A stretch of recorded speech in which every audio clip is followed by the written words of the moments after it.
بسم الله الرحمن الرحيم. ياسين والقرآن الحكيم، إنك لمن المرسلين على صراط مستقيم. تنزيل العزيز الرحيم، لتنذر قوما ما أنذر آباؤهم فهم غافلون. لقد حق القول على أكثرهم فهم لا يؤمنون. إنا جعلنا في أعناقهم أغلالا فهي إلى الأذقان فهم مقمحون. وجعلنا من بين أيديهم سدا ومن خلفهم سدا فأغشيناهم فهم لا يبصرون. وسواء عليهم أأنذرتهم أم لم تنذرهم لا يؤمنون. إنما تنذر من اتبع الذكر وخشي الرحمن بالغيب، فبشره بمغفرة وأجر كريم. إنا نحن نحيي الموتى ونكتب ما قدموا وآثارهم، وكل شيء أحصيناه في إمام مبين. واضرب لهم مثلا أصحاب القرية إذ جاءها المرسلون. إذ أرسلنا إليهم اثنين فكذبوهما فعززنا بثالث فقالوا إنا إليكم مرسلون. قالوا ما أنتم إلا بشر مثلنا وما أنزل الرحمن من شيء إن أنتم إلا تكذبون. قالوا ربنا يعلم إنا إليكم لمرسلون وما علينا إلا البلاغ المبين. قالوا إنا تطيرنا بكم لئن لم تنتهوا لنرجمنكم وليمسنكم منا عذاب أليم.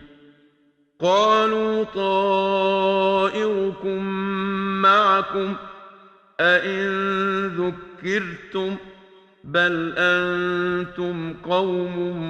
مسرفون. وجاء من أقصى المدينة رجل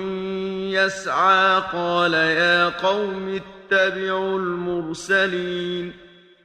اتبعوا من لا يسألكم أجرا وهم مهتدون.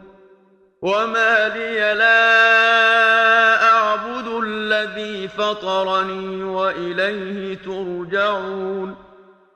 أأتخذ من دونه آلهة إن يردني الرحمن بضر لا تغن عني شفاعتهم شيئا ولا ينقذون.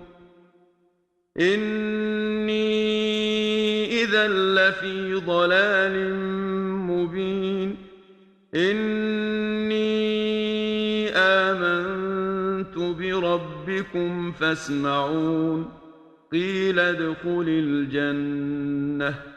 قال يا ليت قومي يعلمون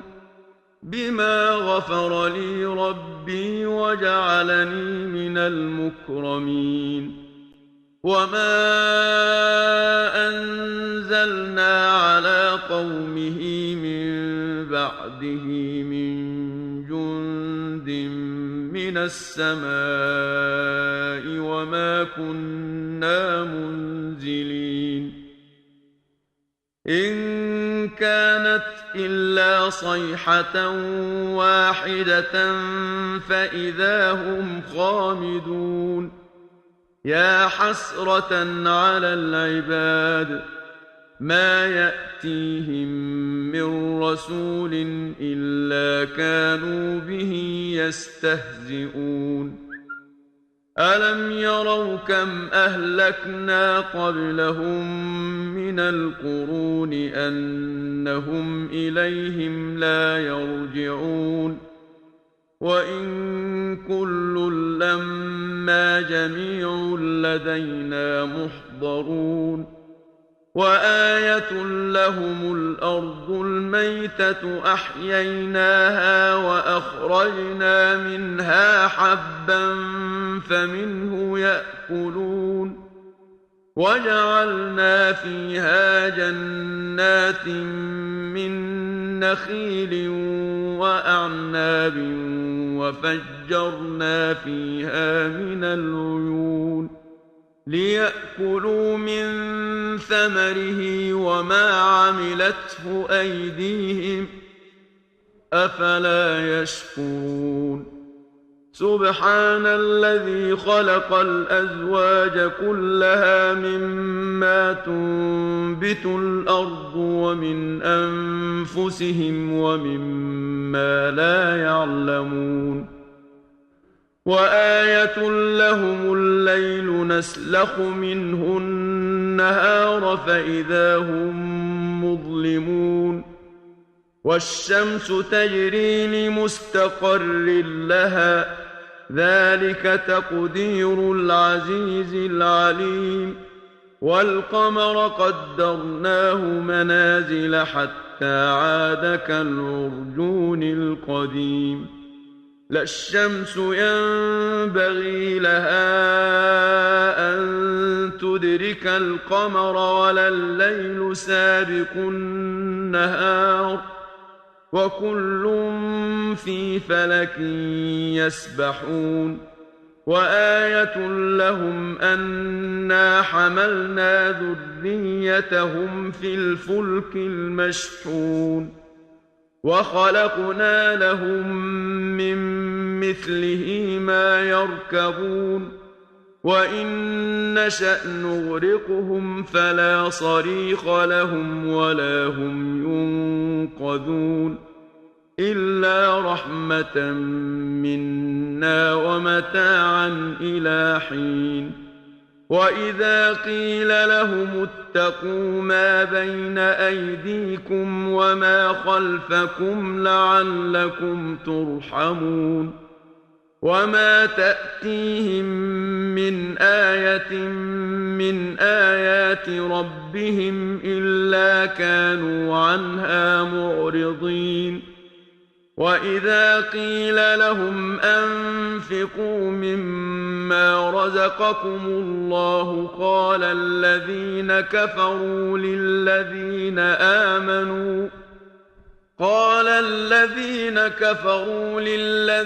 آمنوا أنطعم من لو يشاء الله أطعمه إن أنتم إلا في ضلال مبين ويقولون متى هذا الوعد إن كنتم صادقين ما ينظرون إلا صيحة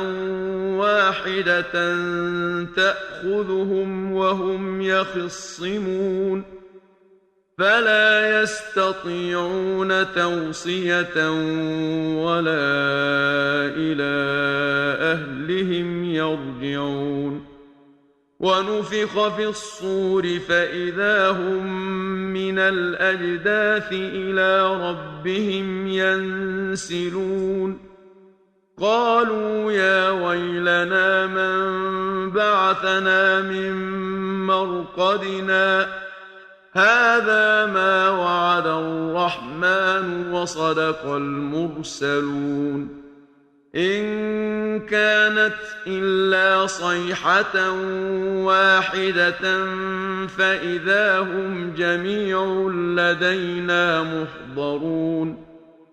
فاليوم لا تظلم نفس شيئا ولا تجزون إلا ما كنتم تعملون إن أصحاب الجنة اليوم في شغل فاكهون هم وأزواجهم في ظلال على الأرائك متكئون لهم فيها فاكهة ولهم ما يدعون سلام قولا من رب رحيم وامتازوا اليوم أيها المجرمون ألم أعهد إليكم يا بني آدم ألا تعبدوا الشيطان إنه لكم عدو مبين وأن اعبدوني هذا صراط مستقيم ولقد أضل منكم جبلا كثيرا أفلم تكونوا تعقلون هذه جهنم التي كنتم توعدون اصلوها اليوم بما كنتم تكفرون اليوم نختم على أفواههم وتكلمنا أيديهم وتشهد أرجلهم بما كانوا يكسبون ولو نشاء لطمسنا على أعينهم فاستبقوا الصراط فأنى يبصرون ولو نشاء لمسخناهم على مكانتهم فما استطاعوا مضيا ولا يرجعون ومن نعمره ننكسه في الخلق أفلا يعقلون وما علمناه الشعر وما ينبغي له إن هو إلا ذكر وقرآن مبين لينذر من كان حيا ويحق القول على الكافرين أولم يروا أنا خلقنا لهم مما عملت أيدينا أنعاما فهم لها مالكون وذللناها لهم فمنها ركوبهم ومنها يأكلون ولهم فيها منافع ومشارب أفلا يشكرون واتخذوا من دون الله آلهة لعلهم ينصرون لا يستطيعون نصرهم وهم لهم جند محضرون فلا يحزنك قولهم إنا نعلم ما يسرون وما يعلنون أولم ير الإنسان أنا خلقناه من نطفة فإذا هو خصيم مبين وضرب لنا مثلا ونسي خلقه قال من يحيي العظام وهي رميم قل يحييها الذي أنشأها أول مرة وهو بكل خلق عليم الذي جعل لكم من الشجر الأخضر نارا فإذا أنتم منه توقدون أوليس الذي خلق السماوات والأرض بقادر على أن يخلق مثلهم بلى وهو الخلاق العليم إنما أمره إذا أراد شيئا أن يقول له كن فيكون فسبحان الذي بيده ملكوت كل شيء وإليه ترجعون بسم الله الرحمن الرحيم ياسين والقرآن الحكيم إنك لمن المرسلين على صراط مستقيم تنزيل العزيز الرحيم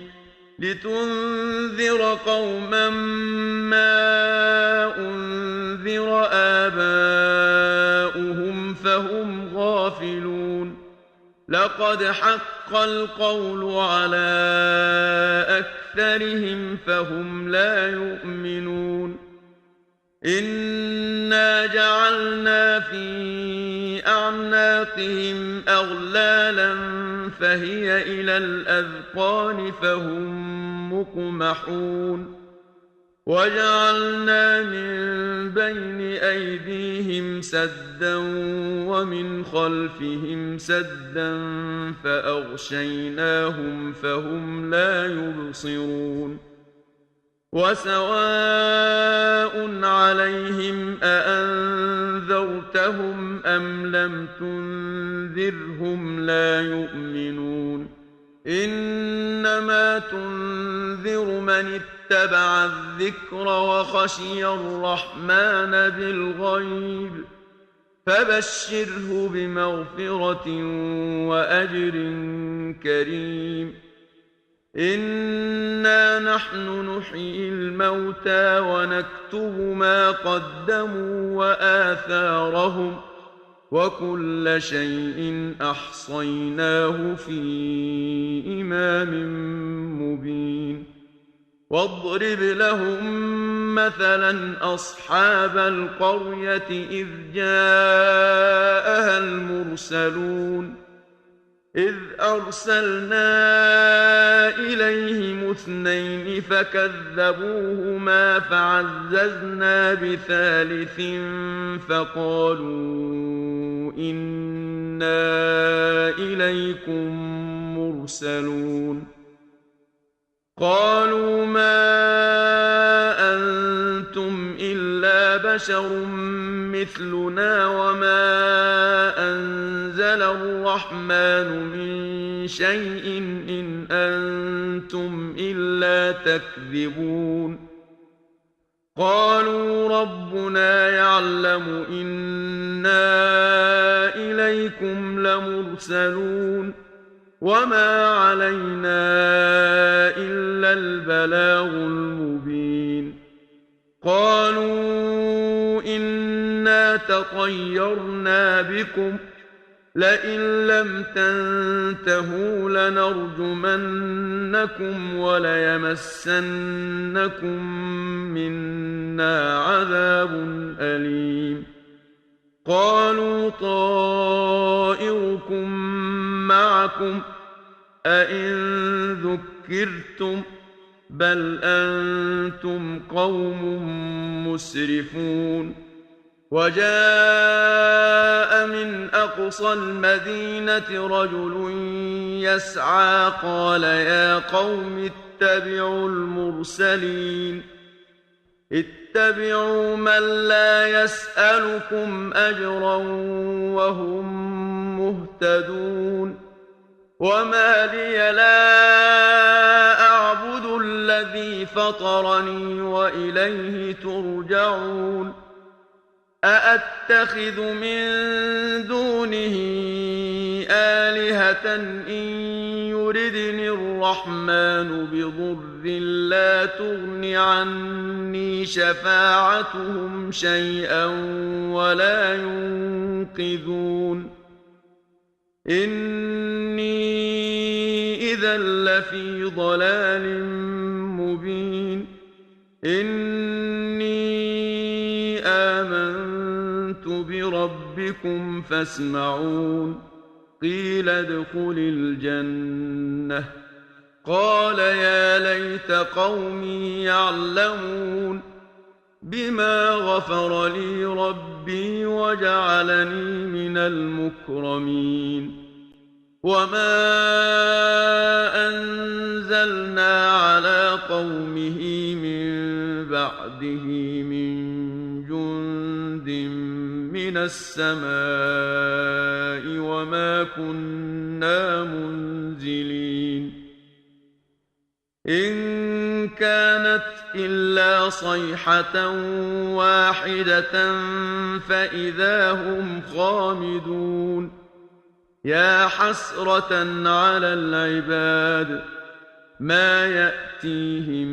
من رسول إلا كانوا به يستهزئون ألم يروا كم أهلكنا قبلهم من القرون أنهم إليهم لا يرجعون وإن كل لما جميع لدينا محضرون وآية لهم الأرض الميتة أحييناها وأخرجنا منها حبا فمنه يأكلون وجعلنا فيها جنات من نخيل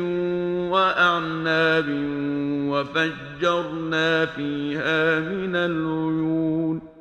ليأكلوا من ثمره وما عملته أيديهم أفلا يشكرون سبحان الذي خلق الأزواج كلها مما تنبت الأرض ومن أنفسهم ومما لا يعلمون وآية لهم الليل نسلخ منه النهار فإذا هم مظلمون والشمس تجري لمستقر لها ذلك تقدير العزيز العليم والقمر قدرناه منازل حتى عاد كالعرجون القديم لا الشمس ينبغي لها أن تدرك القمر ولا الليل سابق النهار وكل في فلك يسبحون وآية لهم أنا حملنا ذريتهم في الفلك المشحون وخلقنا لهم من مثله ما يركبون وإن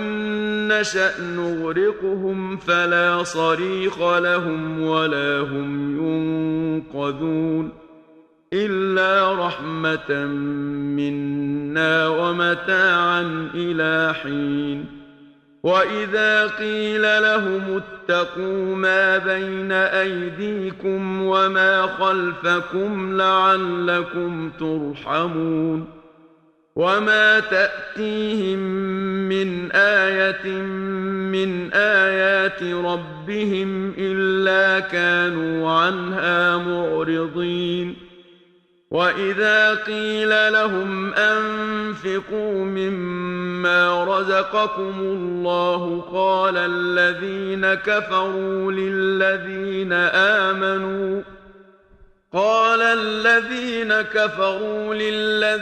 آمنوا أنطعم من لو يشاء الله أطعمه إن أنتم إلا في ضلال ويقولون متى هذا الوعد إن كنتم صادقين ما ينظرون إلا صيحة واحدة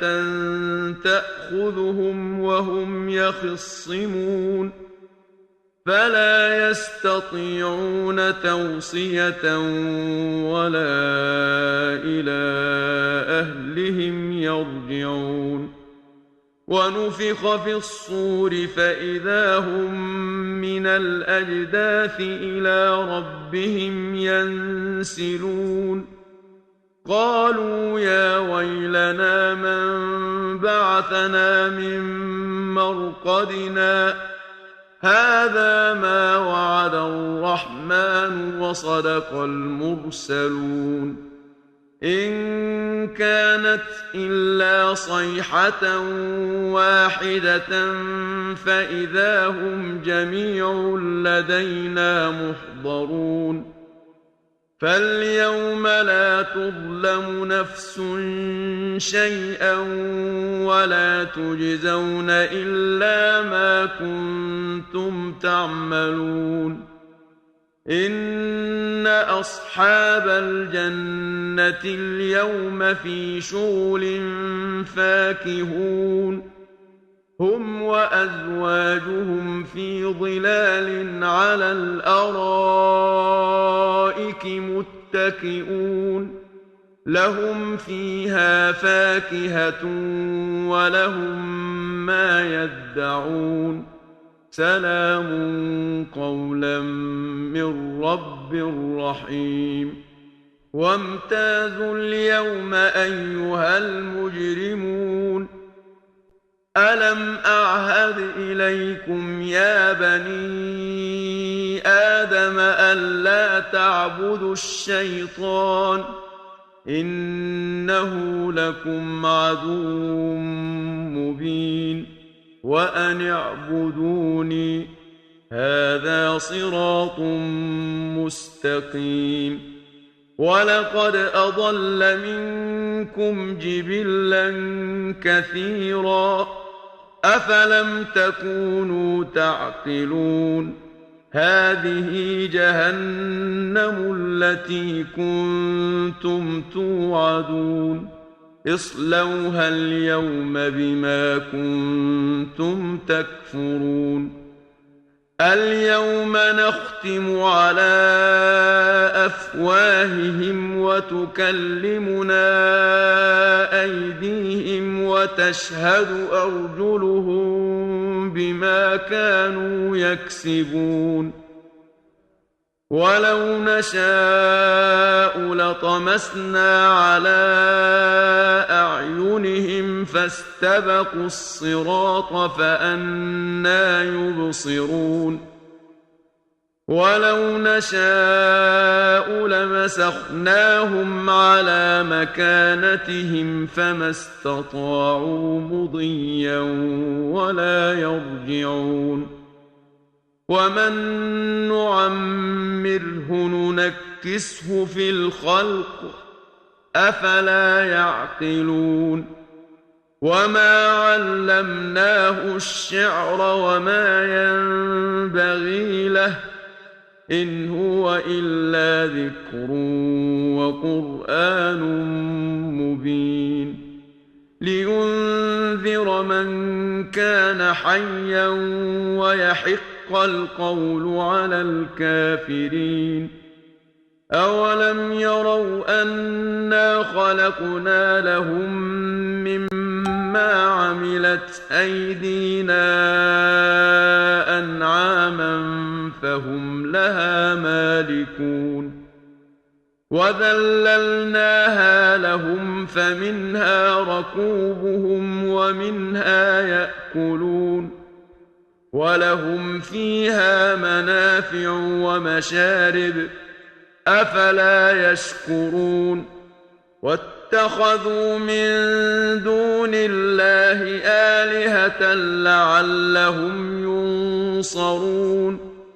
لا يستطيعون نصرهم وهم لهم جند محضرون فلا يحزنك قولهم إنا نعلم ما يسرون وما يعلنون أولم ير الإنسان أنا خلقناه من نطفة فإذا هو خصيم مبين وضرب لنا مثلا ونسي خلقه قال من يحيي العظام وهي رميم قل يحييها الذي أنشأها أول مرة وهو بكل خلق عليم الذي جعل لكم من الشجر الأخضر نارا فإذا أنتم منه توقدون أوليس الذي خلق السماوات والأرض بقادر على أن